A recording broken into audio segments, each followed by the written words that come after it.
അന്തിക്കാട് ഗ്രാമപഞ്ചായത്ത് കൃഷിഭവൻ കർഷക ദിനത്തിന്റെ ഉദ്ഘാടനം നാട്ടിക എം.എൽ.എ. ഗീതാ ഗോപി നിർവഹിച്ചു. അന്തിക്കാട് ഗ്രാമപഞ്ചായത്ത് പ്രസിഡന്റ് സി.കെ. കൃഷ്ണകുമാർ അധ്യക്ഷത വഹിച്ചു. അന്തിക്കാട് ബ്ലോക്ക് പഞ്ചായത്ത് പ്രസിഡന്റ് ജ്യോതിലക്ഷ്മി വസന്തൻ മുഖ്യാതിഥിയായി. വിവിധ കാർഷിക മേഖലകളിൽ വർഷങ്ങളായി മികവ് തെളിയിച്ചുകൊണ്ടിരിക്കുന്ന 11 കർഷകരെ ഗീതാ ഗോപി എം.എൽ.എ. ആദരിച്ചു. കൃഷി ഓഫീസർ ശ്വേത കെ.എസ്., അന്തിക്കാട് പഞ്ചായത്ത് മെമ്പർമാർ, വിവിധ രാഷ്ട്രീയ സംഘടനാ ഭാരവാഹികൾ എന്നിവർ പങ്കെടുത്തു. കുടുംബശ്രീയുടെ പൂക്കള മത്സരവും മത്സര വിജയികൾക്ക് സമ്മാനദാനവും ഓണസദ്യയും നടന്നു. ഇവിടെ പൂക്കള മത്സരം നടന്നോ? പൂക്കള മത്സരം നടന്നു. അപ്പോൾ ഫസ്റ്റ് പ്രൈസ് ഏതാനും നിമിഷം നമ്മൾ ആകാംക്ഷയോടുകൂടി കാത്തു നിൽക്കുകയാണ്. അന്നം തരുന്ന അന്നദാതാവ് അതാരാണ്? കർഷകനാണ്. ആ കർഷകൻ്റെ ദിവസമാണ് ഇന്ന്. ആ കർഷകനെ ഒരുപാട് ത്യാഗം ചെയ്യാൻ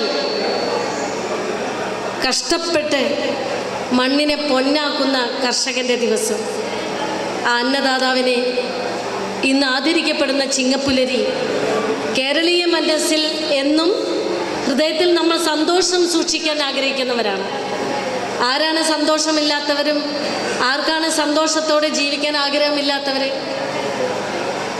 നമ്മളെല്ലാവരും അതിന് സാക്ഷികളാണ്. ഇന്ന് സമൂഹത്തിൽ ഏറ്റവും കൂടുതൽ രോഗാവസ്ഥയിൽ കൂടി വരുന്ന അവസ്ഥ നമ്മൾ കാണുകയാണ്.